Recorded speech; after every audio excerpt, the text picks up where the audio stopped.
Hello my friends and welcome back to my channel. Today we're going to be looking at this Bible that I've been searching for a very long time. But before we get into it, if you wouldn't mind sharing, commenting, and subscribing, that would be great. So that was a bit of half-truth right there when I said I was looking for this my whole life. Because obviously if I was looking for this in particular Bible, I would have just searched it up and bought it. I was looking for a Bible like it, and I wasn't able to find it. So what we're talking about is the Immerse Bible, and this one says Messiah because it's the New Testament, but it comes in 6 different books, which go through the entire Bible. And what's special about them is that there's no chapters or verses. It's literally just the Word of God.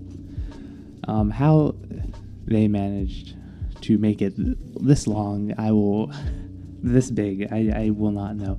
I guess the columns really do a number, but I have another Bible that is, and it is not important. It's just, this is exactly what I wanted. No verses, no Bibles, because I don't want to be that guy who is always quoting Bible verses, because what if I well, what is up? I need a Bible verse for this thing. I'll always find it, and I could be wrong, really. I can take things out of context. Everyone takes stuff out of context sometimes. I want to say, well, when someone says, well, Luke chapter 7 says this verse, then I can be like, well, this is what the context is for that story in Luke. And I won't even know the verses or chapter to even quote. It does have at the top of every page what chapter and verse you start off on and what you leave off on. But other than that, it doesn't really say, which is great for me. And another thing that they do, which I think is really cool, is how they divide up the book. So this is the New Testament, all of it, but it is not in the order that you would picture in the New Testament. So, it starts off with Matthew, ends with Revelations. This one does not start off with Matthew. It does end with Revelation, but it doesn't start off with Matthew. It starts off with Luke's, with Acts next to it, which I think is very cool. So I'll just read off the explanation that it gives for the reasons that they are there, and then I'll list off the ones for it. I'll only do it for the New Testament, this one, because it'll be a long time for this video for a review. I hope I've sold you on this Bible already, because when I say I've been looking for this Bible, I mean I've been looking for it. You can see my video on my compact Bibles where I said I don't like the references, because I was trying to find a Bible specifically without references, text or chapters and verses. Anyway, Luke and Acts is a 2-volume history of the early Christian movement written by a Greek physician named Luke, a traveling companion of the Apostle Paul. Luke's 2 volumes and Paul's letters were addressed primarily to Gentile audiences and also are fittingly grouped together. So the beginning of this starts off with Luke's, then Acts. So they are written by the same person. They are a sequel to each other, and they're not like that in our regular Bible, but I did know that before I picked this up. So they're back together in this one.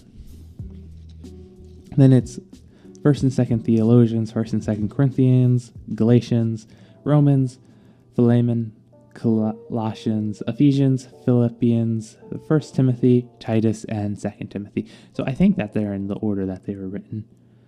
Maybe. I don't know. But it is nice. I'm sure they have some explanation, maybe. Or not. Maybe they just put them in some random order. The 1st and 2nd Timothy being not together leads me to believe otherwise. But I don't know. The next part is for the Gospel of Mark and some other letters. So the Gospel of Mark is based largely on the Apostle Peter's memoirs. So it is grouped with Peter's letters and a similar letter from Jude, which is all about apostates. So it's Mark, 1st, 2nd Peter, then Jude. Jude is, of course, the half-brother, I guess, of Jesus.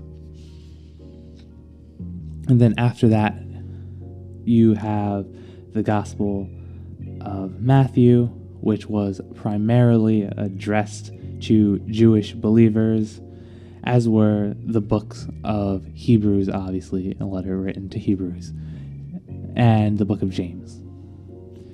And you can really tell that with the opening of Mark or Matthew, because it starts off with all that list of names. Very, very, very similar to the prophet or Genesis. They're always listing off the bloodlines there. It can get pretty cumbersome. Anyway, the next one is the Gospel of John, which is grouped together with John's letters, and they do this because they were all addressed to the same communities. Very nice touch. And then the book of Revelations is last. Very, very fitting conclusion to the Bible. So the other books follow a very similar pattern of how they were all listed, I think, with the exception of the book called Beginnings, which is the Torah. This one right here. Before I continue, this set is $60, I think, as a total, or you can buy each book separately for $10. So yeah, really good stuff. Really good stuff.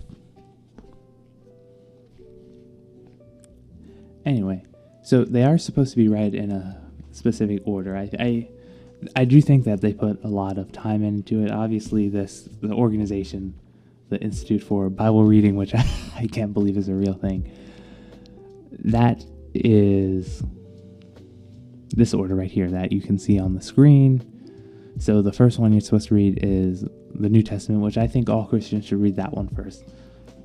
Because, it really gives you just a good understanding of why and how Jesus is. And so why and how Jesus is, why he's here, how Jesus operates, how your salvation operates. And then you get everything that happens before that. So this is what matters. This is what matters, and it follows in this is why that matters, right? So you got the Messiah. We went through that pretty fully.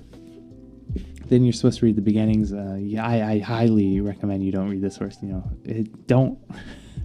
If you're reading the Bible for the first time, do not read it in order, because if you're anything like me, and I know I am, when it keeps listing off,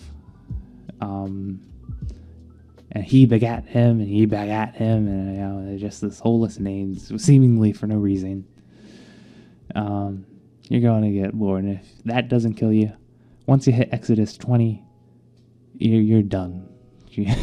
Leviticus, Numbers, Deuteronomy, Leviticus especially. For all the controversy that Leviticus gets, it is not an interesting read. It is very dry and boring. I'm sure it mattered at some point in time. Obviously, it mattered about the way priests were supposed to dress, what they were supposed to wear, how you're supposed to enter the temple. Of course, none of that matters to the Christian today, but it is very important to understand God's previous covenants. Just not the most interesting thing to read. But good to get it out of the way first. So the fact that this is second is great. The next one is Kingdoms. So this will be the start of the second year. And that is, of course, the Book of Kings, as the name suggests. And so that would include things that were the other pieces around that time. So Joshua, the Book of Judges, Ruth, and Samuel, which I think they connect with it, or Samuel to Kings. So the books in between. I don't know if there are books in between, but based off of my knowledge, I do not think so. I think they just have that dash there just because they are right next to each other in the Bible. So the next one you're supposed to read is the prophets. This thick boy right here, it's definitely the largest one. It is the heaviest one. I did not check a page count for it, but it is thick, and that's because it has the most context. So you have Isaiah, Jeremiah, Ezekiel. As you can see on the screen right there, it shows you those, and it has the minor prophets. So Jonah, Hosea, Amos, Joel, or Joel, as some people would prefer to say. Others, Ezekiel, Habakkuk, Zephaniah. All the books in the Bible, towards the end of the Old Testament. So whichever one's the first one, and the last one is Malachi. Those are all the minor prophets. So those are already in that order. The next one is poets. So everything Solomon wrote. I don't know if he wrote Lamentations. And I know he wrote some of the Psalms, and then David wrote some of the other ones. But Job is also in here too. Where else would you put Job, really? It reads like poetry. Very heavily debated whether it was a real story or not. I lead on the side of something like that probably happened, because crazy things happen all the time.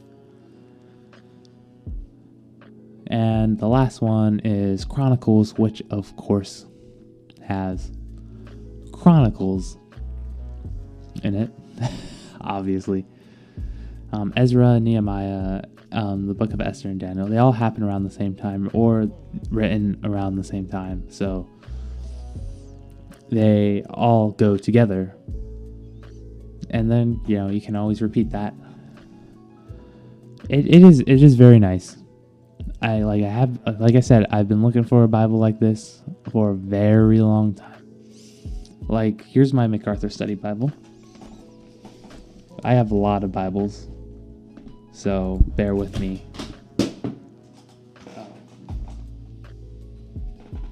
I just dropped my soda. So here is my MacArthur Study Bible, great Bible. Well, sometimes you just want to read. You don't want all that other stuff on there. So that's why I got this one. I've been looking for a Bible like this for a very long time. One that was actually good. There are some, but they didn't meet the standard that I wanted, and this one definitely did. Anyway, that's the video. God bless you, and have a wonderful day.